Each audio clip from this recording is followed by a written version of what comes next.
koksima, 20. oktoobril toimub Avinurme gümnaasiumis kastanimuna koksimise võistlus. Mõtlen, mis asi see veel on? Kohe räägime. Kastanimuna koksimise võistlus on väga populaarne Inglismaal ja Iirimaal. Seal peetakse suuri meistrivõistlusi ja mitte ainult lastele, vaid ka täiskasvanud inimestele. Mäng pärineb juba aastast 1821, aga siis mängiti seda teokarpide või maapähklitega. Kõigepealt mina otsi üks kastanipuu ja selle alt üks kastanimuna.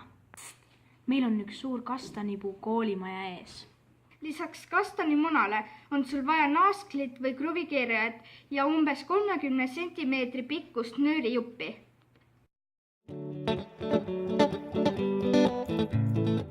Tee kastanimuna sisse auk. Ole ettevaatlik. Pane nöör kastanimunast läbi ja tee otsa sõlm.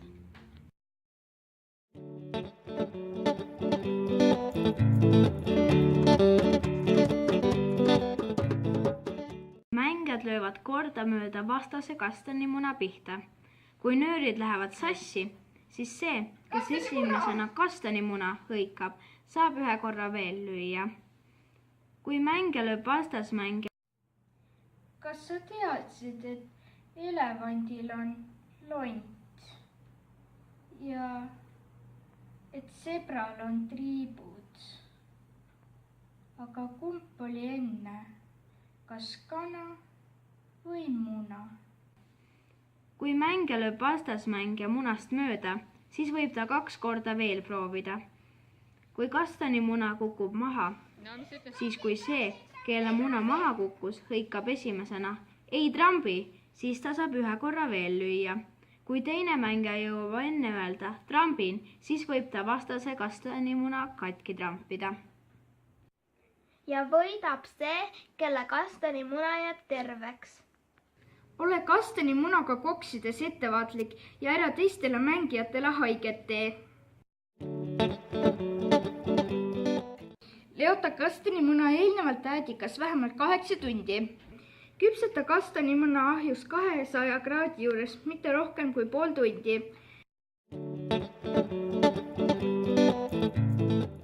Valige oma klassist välja 4 õpilast, kes teie klassi esindavad. Osa saavad võtta 6. kuni 9. klassi õpilased. Registreeri võistlejad õpetaja Kristi Lõpu juures.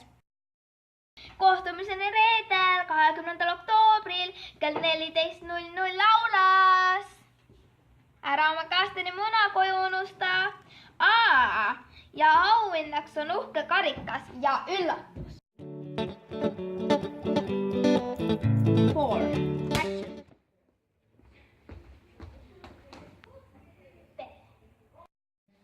Take 6. Action. No nii, läks. Take 15. Action.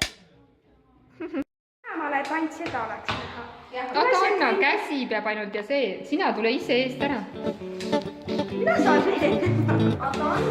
Tule siia! Mida võtta?